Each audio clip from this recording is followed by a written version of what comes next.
this whole idea of Spirit Jaguar Fridays, right? I mean, seriously, because it really is. We have a great logo. We have a great Jaguar. I'm serious. You go look at other college, you know, how you look at them and what you visually see. And when you see ours, I go, wow, this is so inspiring. So I just want to thank, being the first time we are doing these kinds of conferences on Fridays and doing a year-long conference on inclusion. I hope that sends a message that this is a critical issue at our college. What we know is what makes Southwestern great is our commitment and our passion.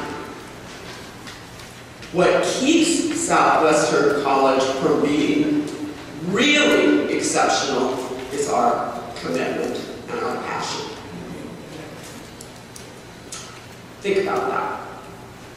So I'm extremely happy that so many people are here. I know that my staff from the President's office is going to be here shortly. We're almost done with posting the board agenda, which usually goes up at 5 o'clock on Friday afternoon, so they worked hard. I know some other offices have closed down to be here. Thank you for doing that. That sends a message at our college that this is important, because the work we do in this process will support our students in the end. My job is Chief Officer of supporting the people that serve the students. That's what this is about. This is about supporting our employees, our faculty, our staff, so that we support our students in a way that they can get through the college in a timely manner, believing that they are supported, that they can be in a diverse environment, and that everybody matters. Everybody. The one thing that I just always like to make sure that we do here, and I'm a firm believer in this, you can't have a diverse college that really values diversity without an inclusive environment.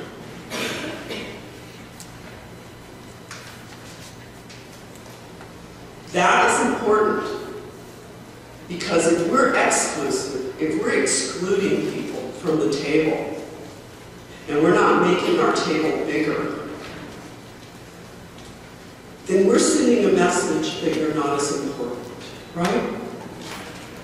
And so the thing that we want to do is send that message to everyone that they are important. I love Maya Angelou. I'm sorry, I just love her. And I always hang on to this when I think about her. We all should know that diversity makes for a rich tapestry. And we must understand that all the threads of the tapestry are equal in value, no matter their color. Now we can take that to a lot of different conversation, and we will, I'm sure, today. We've got a terrific speaker, somebody who's done work in this area that will inspire us to go through and do some deeper work. This is all about reaching inside. It's all about how do I participate in helping the college move forward. This is a we. It's also about how do I influence and participate. How does my unconscious bias, when I approach somebody, what kind of message does that send? When I work with somebody in conflict, can I work through that in a way where I respectfully disagree with that person? That they can still walk out of the room and feel that I value them. How do we do that? That's what I hope that you will get out of this year-long conference. I hope that we come out on the other side in 3 to 5 years. Guess what? I'm committed. I'm committed. Are you? And I think because you're here this afternoon, I think you're committed. So I really appreciate it. I can't tell you, you know, Friday afternoons you're taking such a huge risk, so thank you. I mean, this is really exciting to me, to just see people here actually being present and willing to learn. I'm willing to learn. I'm going to learn a lot from you today. And I'm so grateful for you being here. So I'm going to let Janelle Williams introduce our wonderful speaker. I'm so just elated to have so many people in the room ready to go. And thank you again.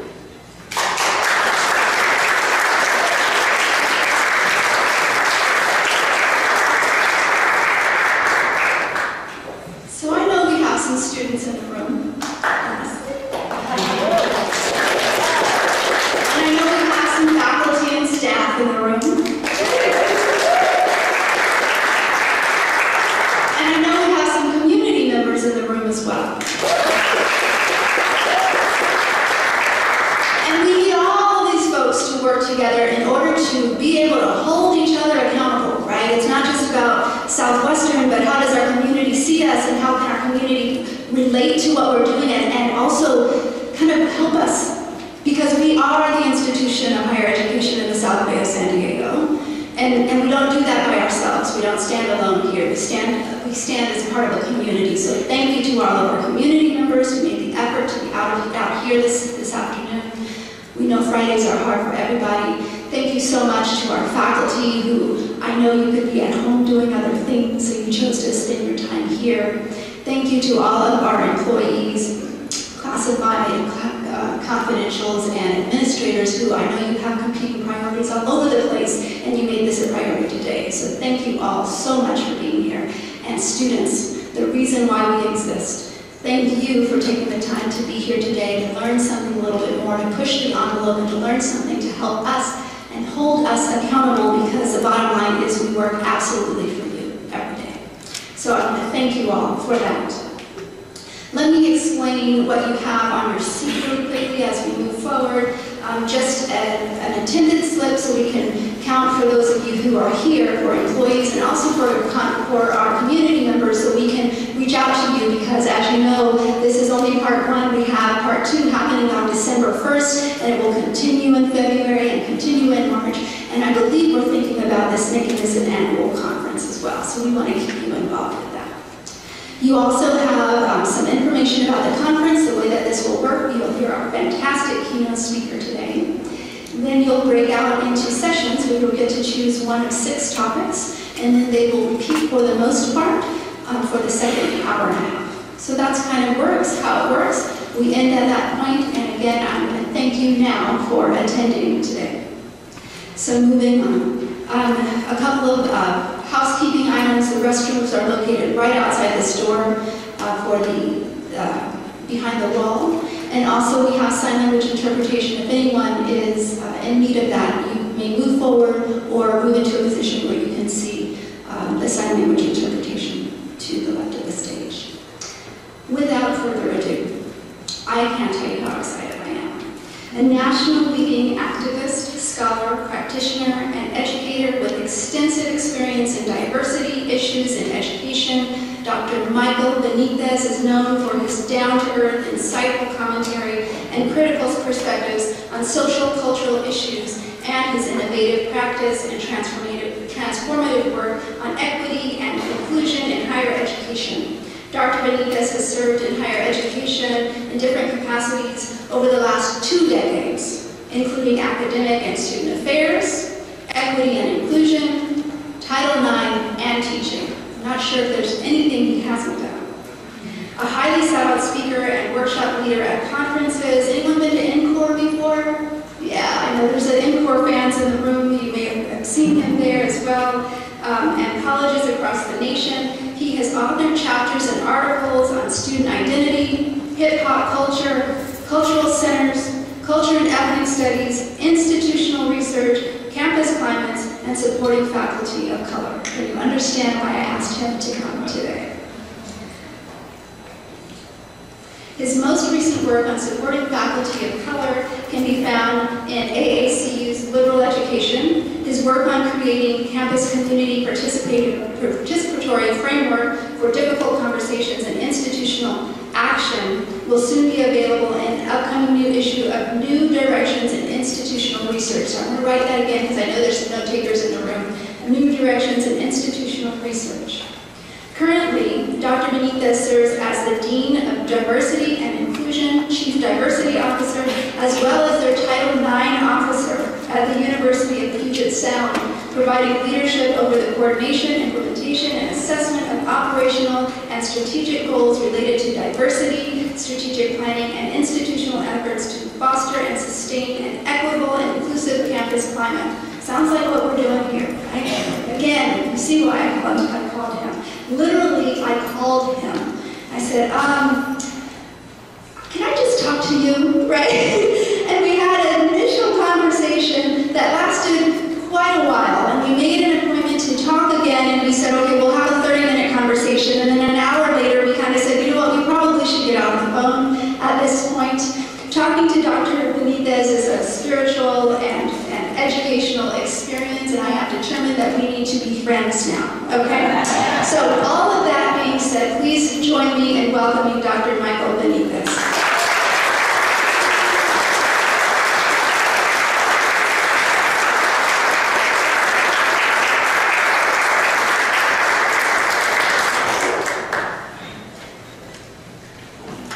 Thank you for those kind words, Dr. Olijo.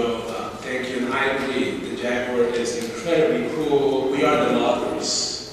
And that's exactly, I know. To everyone, thank you for the invitation. Thank you for having me. It's an absolute pleasure. It's always humbling when you get to be invited to really any campus community to come and journey based on work that you do because you're passionate about it. Based on work that you do because you believe in it. Based on work that you do that you were willing to spend alone if nobody else is willing to spend with you. Though I am happy and excited that the entire room is willing to spend with me. And so before I get going, as always, it's really important for me to honor and recognize the First Nation peoples of this land, and with an understanding that this is the land that we're on, that this institution is on. And that honoring is incredibly, incredibly important. So I just want to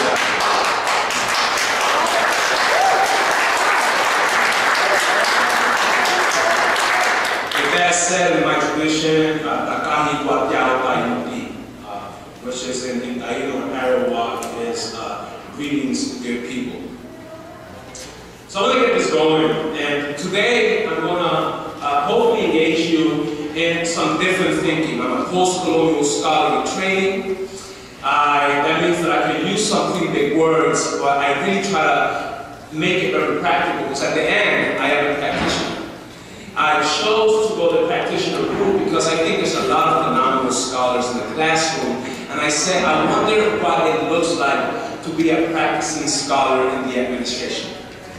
To do that public, critical, pedagogic work within the administration.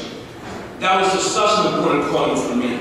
So again, thank you all as we take on this topic. The time is always now, right? Cultivating and sustaining a diverse campus community. And I'm going to rupture quite a bit of that, because I really want us in some way to re-normalize our thinking around these issues. I want us to be able to think not only deeply, I want us to also be able to think in different ways. And by different ways, I mean to imagine the possibilities that come to fruition when we're willing to take the risk to concretize what imagination looks like. So important in this work.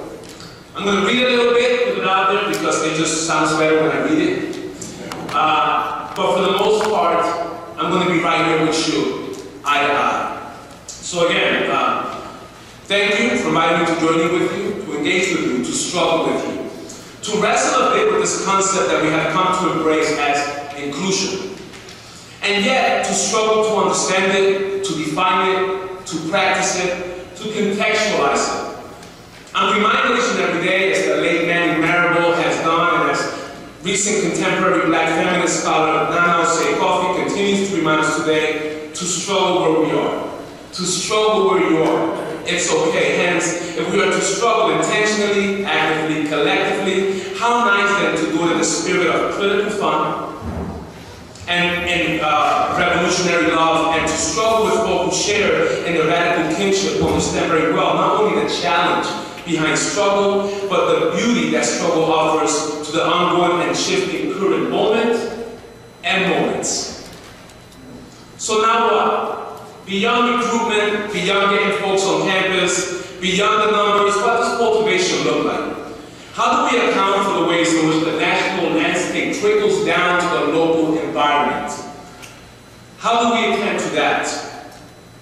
The reality is that though educational institutions have come a long way in attempts to better understand and address these issues of diversity, equity, and inclusion, they continue to fall short of addressing the systemic practices that perpetuate the very structural inequities and exclusion of realizing visions of equity and inclusion. Hence, I'm appreciative that you brought out exclusion, because inclusion deals directly with exclusion. There's a redressing, a reckoning that accompanies inclusion. Inclusion is one about everyone, but that everyone comes with a very particular historical meaning that needs to be accounted for as a framework for the work. In addressing the now what, I also like to start with what Professor at Puget Sound, Dexter Gordon, calls exhaustive reconceptualization, always having to re-strategize what we think differently. And to open our imagination to what is possible for institutions of higher ed, in which case addressing the sectionality and interlocking systems becomes a key to doing this work. Hence, my aim today then is to really speak to not only the importance of inclusion by way of pedagogy, by way of practice, but to speak to the urgency of remaining relevant and aligning how we teach and practice with who an institution says it is and who we say we are as educational entities and as intellectual enterprises journeying together to prepare tomorrow's leaders. And if I think around who you say you are, I gather that your institutional principles are mutual respect, shared planning and decision-making, integrity, accountability, cultural competence and commonality, scholarship and love for learning, critical inquiry and learning, lifelong learning, and then practical and responsive. Right? When you invite someone into a community, you are inviting them into a very particular identity. They are seeing who you are. Hence, it's important that we live by that. And anytime I do work out there, that's the first thing, the first conversation I have with the institution. Are you practicing who you say you are? And if not, I don't think it's necessarily okay, but then don't claim it. And don't wrongfully or misguidedly invite people onto a campus community under a misguise.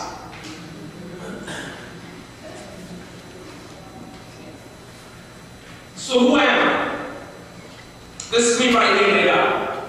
From the hood to the academy, you're going to find me, and I hope that I can show up entirely authentic. I'm from Puerto Rico, and so right now, obviously, my heart is hurting a bit. I haven't heard from at least my family in the mountains. But we strong, and we built some cement houses, not those hotels that fall apart real quickly, so I'm feeling pretty good. But I come from very humble beginnings. I was homeless for 2 years, moved to New York, then ended up in PA, and now here I am in this ivory tower, figuring out how the heck I got here. First Nation ritualist, Arawak Taino, I'm a male, right? That positionality, that implication, that subjectivity is so important, because if we don't recognize that, then we undermine that very particularity to the work. How are we positioned to each other and everybody else? No different than Chandra Mohanty reminds us about co-implication. Right? I'm a citizen. At this time, that's a pretty privileged position to be in. I'm able-bodied. Always remember that you are 1 second away from joining a differently able community. Do not take it for granted. I'm cisgender. Now, here in the U.S., I'm Latino.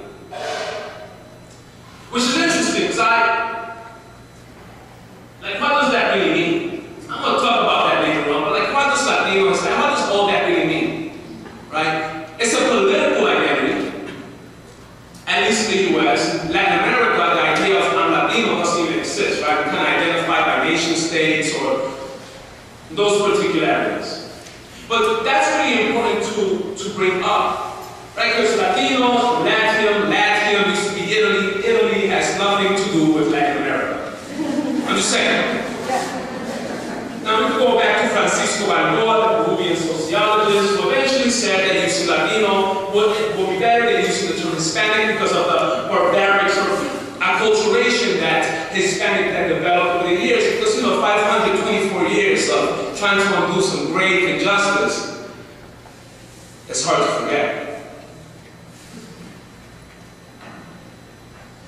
So I want to be honest and authentic. So I have this up here because honest means nice. I have found out on the West Coast that, I'm from New York. So New York, we go ahead, we fight, we share some words, and then afterwards we go and enjoy a beer. But I have found out in the Northwest that that's not the case. There's this thing called passive aggression. It's the same thing in the West Coast. In Iowa or the Midwest, it's aggressive passive aggression. They let you know you're passive aggressive intentionally. Which I'm okay, because strategically speaking, when you leverage culture, what you're really doing is you're saying, oh, you don't want to deal with me. Okay, you're going to be adversely racist. Right on. So that means you're going to stay the heck out of my way while I do my job. Right on. Just saying. I put Sotomayor up here, particularly because she brings up this great point, right? I hope that a white Latina woman with the richness of her experience will more often than not reach a better conclusion than a white woman who has to live that life with respect to decision-making around subjectivities. Going back to inclusion, who's at the table, who's not, and when you look at the national landscape, who is making decisions? Who are not subjectively positioned to make those decisions? So then here's my question. How do we engage these conversations about the historical, the systemic, the political underpinnings and the constructions of power, disparity, difference? How are those situated across the organizational and societal spaces? Why is that necessary for change? And how do we rupture proven understandings and practices? So let's start here. When I first went to Penn State, that's where I did my undergrad, I had 7 roommates. I was in 10 counseling. I bothered my counselor or the counselor that eventually became my counselor every day without posting. Like, hey, I really want to get there because I got to accept it to a branch campus first. I was like, I really want to go to the campus, I deserve it, I'm going to do well, all that good stuff. I literally called him twice a day. One day he called, I picked up the phone, I was like, yo, what up? He's like, yeah, is Michael available? I was like, yeah, let me go get him.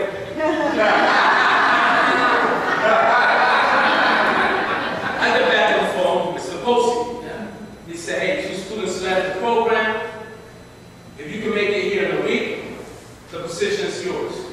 I quit my job immediately, and I called my boy Ty. I said, bro, I need a geo tracker. And we traded some things. And he gave me a ride to Penn State and dropped me off. And I got there, 7 roommates. And this one boy, Will, white boy, really cool. Eventually we became good friends. And when I first got there, he said, damn, this is like dying and going to heaven. Now you can understand where he's coming from, see why he sees in front of him. When I got there, I said, shit, there's a lot of white people. Now, understanding where I'm coming from, right? That is to say that one of the first rules in higher ed for me is understanding that each year we have new students, each year we have new staff. Each year we have new faculty. Each year we must cultivate and recultivate. And here, 2 years later, they leave. So that turnaround is even greater. The intentionality that has to happen here is even greater at community colleges. At the same token, you have folks who come from Idaho, population 500, small town, and they'll get to that place called higher ed and say, wow, even if it's real homogenous, they'll say something like, this is so diverse. The last time I saw this was on TV. And then you have folks from the Bay Area who go to the same institution and say the same thing I said when I got to Penn State. That's a very important understanding when we think about the national landscape and the constant shift, and how that constant shift is making its way onto your institution. Because we have to be responsive to that shift. We have to be responsive to the wounds. We have to be responsive to the lived realities and the experiences of students who are now trusting you with their mind, with their body, with their spirit. This is the conversation I gotta have with my son and my daughter. Right? Early dialogue. When you get pulled over, be careful, this is how you act. With my daughter, unfortunately, when you run into men, I just need you to be careful and approach it with care. Because unfortunately, this is a lot of good men, and this is not a lot of good men. And then from a non-gender binary place, I want to kind of throw that out there as well, as to not just come across in that binary. The structural context. These are the wounds that our students are showing up with. They are real. So when security is being identified by students for profiling them per se, for example, they're not necessarily saying they're profiling you, but they are saying they are so used to it and they see you with that suit, that that's what they immediately see. And we have to be able to respond to that wound.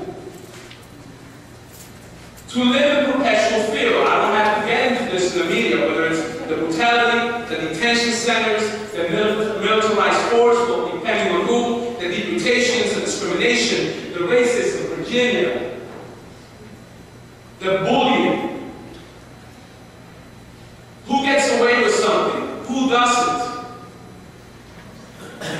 Why? Law and justice. I'm going to go through the slides real quick because this is the why. Structural context.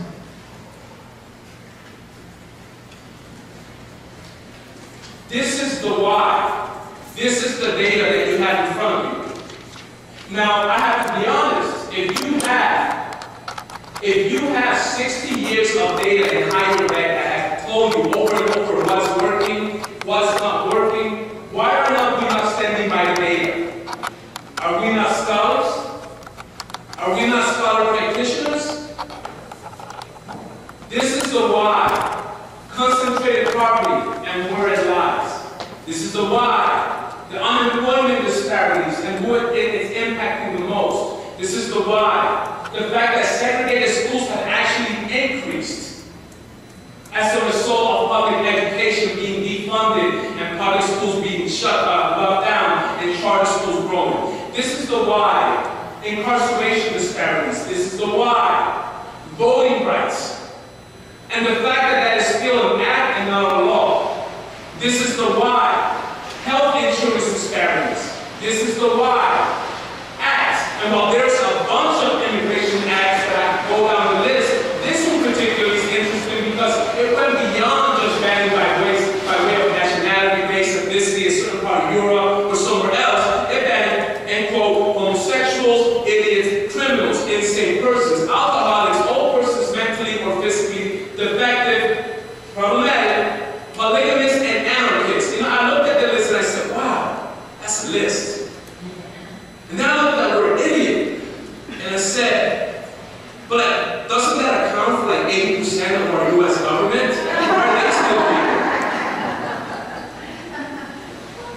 here? This is the why. Continued native struggles of sovereignty. So, that's the why. So when we think about equity and inclusion, I want to talk about equity and inclusion in a very particular light.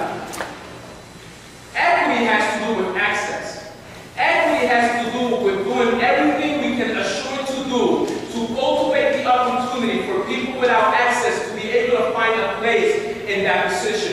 that space. I'll provide an example because I like to be practical. Admissions. If you do tours, for example, then it's important that you don't do them only at a certain time. It's important that you have a sense of how you belong to a community that's greater than you, so that you respond to that community and all parents and students can then come, not necessarily when you want them to come, but when they are able to come. Inclusion. Inclusion really rectifies exclusion. It's about everybody, and I will always invite everybody to the table. Right wing, left wing, center wings. However, the fact that everybody is present at the same table doesn't necessarily mean that that voice is going to make it to a final document if the perspective you're sharing is a huge outlier from the data. A perspective will always be respected, will always be appreciated, but it doesn't mean that it makes its way up or that it's valid. However, right, to have that disagreement, that respectful disagreement, is also part of how we cultivate that. Now, I want to throw a little notch in there, because this is happening a lot. And I've been having to deal with academic freedom and freedom of speech and all that a lot. That's part of this conversation cultivation. If I'm having a really nice conversation with somebody, and even if they're real nice, and they're telling me, and what I'm hearing is basically that if tomorrow I was gone, they will be okay with my demise. Can I really sit there and have that conversation, even if it's a nice conversation? Because you're literally telling me that you're okay with my non-existence. And how do we grapple with that? So how do we frame diversity then in the 21st century? Because we're used to thinking about it in terms of representation, characteristics, gender identity, religion, marital status, and race, and ethnicity. But it's so much more than that because there's a history there.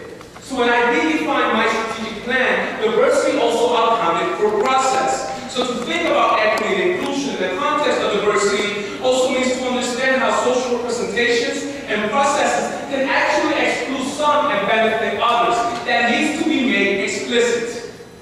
If it's not made explicit, then it's coded into the very same fabric that we recycle over and over that perpetuates the inequities we're trying to dismantle. So, we're talking about design of curriculum. What's being taught, who's teaching, and who has the epistemic power. Admissions policies and practices, who gets in, under what conditions, who's at that table determining that. Hiring practices, even assessment performances. We have a very westernized way of thinking about assessment. And that in itself already builds an understanding for exclusion that is weaved into that institutional fabric. Budgeting, who has the dough. Tenure decisions. Literally any day-to-day activity is part of the diversity conversation. That means institution-wide. That's a bold way of addressing diversity. I'm glad, cabinet bought in, but it's also about being strategic with that. This is a lot of wrestling that comes with this. So some of the things I did is I took with my director of IR, my best friend, because that research matters, and created a campus participatory framework where we reached out to campus members of the community, invited them to actually contribute to the design of the survey, to the design of how we do the work institutionally. We go back then to a committee likely similar to one you have, or that you might have here, or you're creating, because those task forces and those different committees, they shift all the time. We took that back, we incorporated the feedback, we put out the campus climate data out, the survey out there, we got an incredible response. Then we took that very same data and we turned it into a campus-wide conversation, transparency. We weren't trying to hide behind the data, even if it was bad. And some of it was. Some of it was great, some of it was horrible. Right? That data tells you things that you don't want to see. So we then focused on the 5 things. And they were race, ethnicity, political affiliation, gender identity, sexual orientation, and religion. And we created 3 conversations around each. And we did a little bit of grounded theory. You know, I'm a methodologist, so I have to approach the work like that. And then everybody contributed. This wasn't 2 or 3 people. Everyone was tasked with doing something very particular and also facilitating the conversations with the campus. And I myself, along with some other faculty members, provided some of that training so that they felt comfortable. 30 minutes of covering the top issues, and then 30 minutes of critical conversation. And then we also found this one piece that's really important because we had to shift, and this is what a shift looks like. We found that not very many people said that race was an issue. Then we also found that 4 years ago, we didn't have too many students of color to say that race was an issue. So then we brought in a critical whiteness framework for that analysis. And what we found is that the actual invisibility, the absence of voice itself is the finding, and acted on that finding. On a different note, we also distinguish or delineated between what is local devaluation and what is structural marginality. Structural marginalization deals with minoritized, again, minoritized identities, not minority. I don't use the word minority, because right, like I wasn't born a minority. But when you understand and minoritize and use the verb and the action behind it, then you begin to get that over time you are minoritized and marginalized, and that becomes part of your identity. It's an action behind it. You're not just born that. That language matters.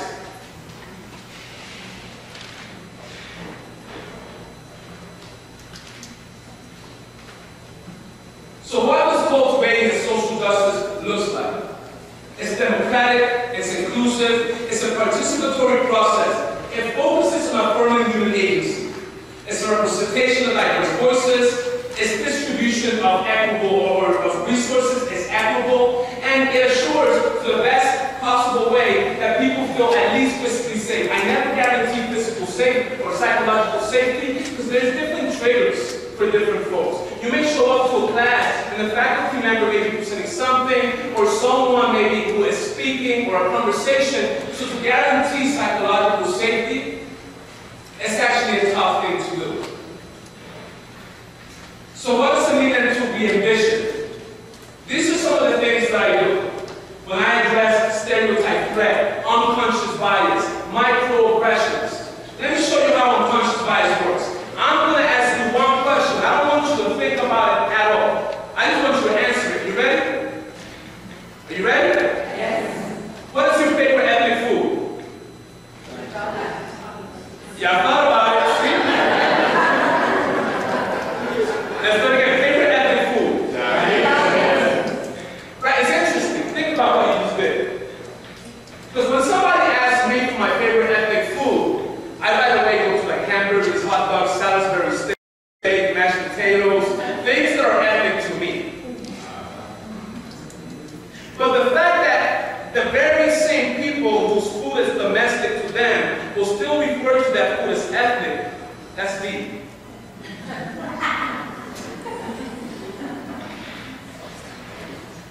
So we got to think beyond duality, polyculturalism, to use the words from Robin Kelly. Right? Polyculturalism deals with the social inheritance of culture. So beyond these identities, how are we inheriting the context around us? To co-implicate. How are we implicated with each other? Example, if I was to ask you right now, raise your hand, please, if you do not support cultural genocide. Like, I hope that's everyone.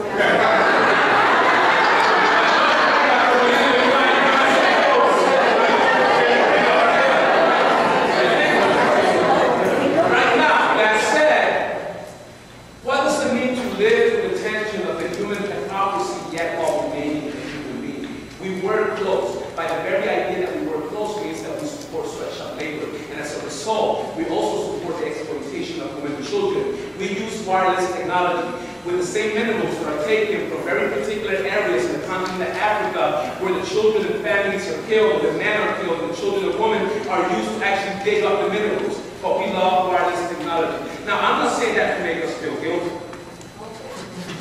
I'm saying that to make us understand our complicity in the world and how we can walk at peace with attention and contribute in ways that matter. That's the reality. of a neo-colonial world. That we are responsive to our context. That we are vulnerable, engaged in pedagogy of vulnerability. That we suspend our disbelief. Example, as I then begin to bring this to a close. If you're watching the Transformers, you have to suspend your disbelief. If you watch a big robot at human fall, land like 2,000 feet, break something, then get up and be like, I'm okay, and just take off flying into the 9th planet, you have to suspend your disbelief. If not, you're going to hate film. You're going to turn up a movie literally 30 seconds after it's on. That's the same way we need to approach this work. We need to suspend our disbelief, stop standing on dominant discomfort, and actually take on the story, the narrative of the person across from you for what they say it is, not for the way you understand it through your reality. Multi-contextuality, to respond in different contexts, around different cultures, but also around different activities that are going on. That students and that we are all also empowered learners all the time. That we do things actively and in collaboration with others. That we position, and this is an important one, whiteness as a color, and the multicultural conversation with a different positionality, but it's still a color. The biggest mistake multiculturalism did is that the very same people that resisted it, who created it, then that was approved by the very same people that they themselves resisted.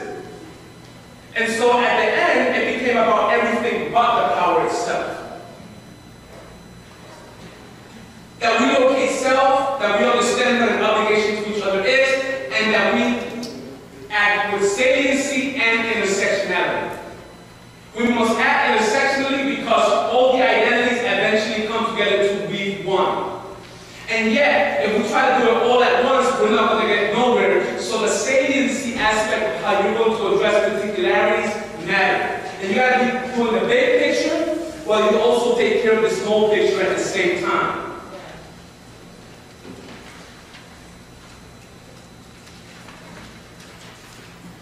This is something I came up with briefly because it was a way for me to kind of understand what was going on. I call it the Garra syndrome.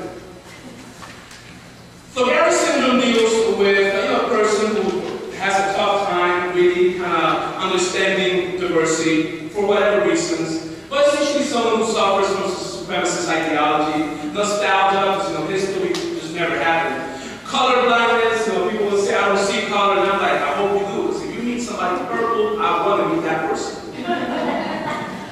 Fear of non-whiteness, just the idea of me showing up. I can't tell you the amount of times that even if I'm dressed up, right before a speech that I've been asked to go tell whoever to bring something from the kitchen. Irrationality. When folks don't know what to say no more, they start screaming things like 4 + 3 is 10, I'm telling you. Just saying. The inability to situate self and really confused for affluence, right? You recall that case in Texas where a boy got away with murder because he was affluent and nobody taught him right from wrong. In which I said, you better lock this bum up and lock him up too. Cultural competence. It's more than just awareness, understanding, celebrating, honoring, knowledge. It's also about advocacy and action. And we're not advocating and acting on everything that we learn, then what does all that mean?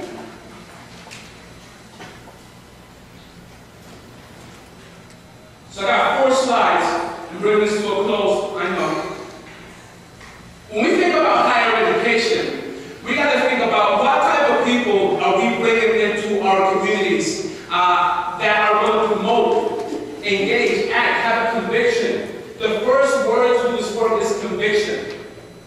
Because this is going to be uncomfortable for a lot of people on different occasions. And context matters. The first thing I realized when I came here, I was like, wow, it's a lot of Latinos here.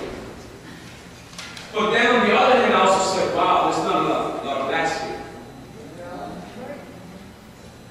And what does that mean and what does that look like? And then when I think about 524 years of colorism and anti-blackness and Spanish-centric colonial terms around transnational lines, how has that influenced a very significant part that is the Southwest, historically?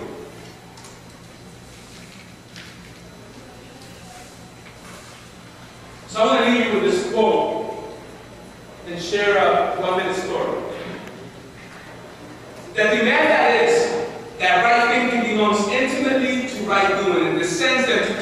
thinking it's not something that is simply spoken of or an experience that is really described, but something that is done and lived while it is being spoken of, as if the doing and the living of it constituted a kind of irrefutable witness of its truth.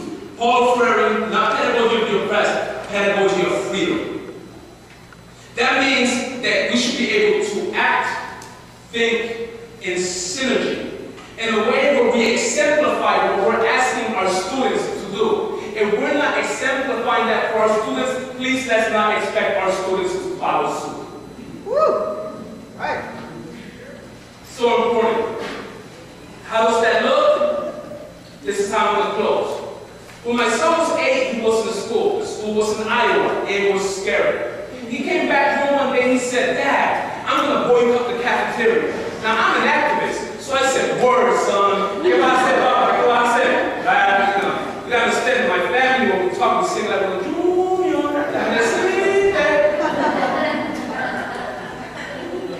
So I'm going along with it. Like, what happened, Papi? He said, "Dad, I was eating my pizza, and I found a hair, and I took it back to the lunch lady, and they wouldn't give me another slice. So I'm boycotting the cafeteria." You gotta understand, for an 8-year-old, that's an issue. That was his pizza with pepperoni. Right?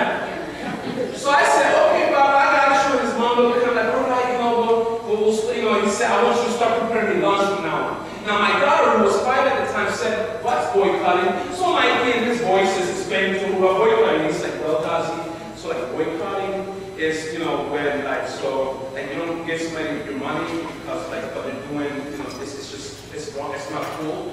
I'm like, "All right, that's a pretty decent 8-year-old explanation." And then my daughter turns to us, right? And she's like, "Mom, Dad, I want you to start preparing my lunch too." So I'm like, "Okay, Mike started something. Let's see what happens here." Now, my genderizing patriarchal self said, "What's up, baby? Are you boycotting the cafeteria too?" But at age 5, she stood back, just like this. She said, "No."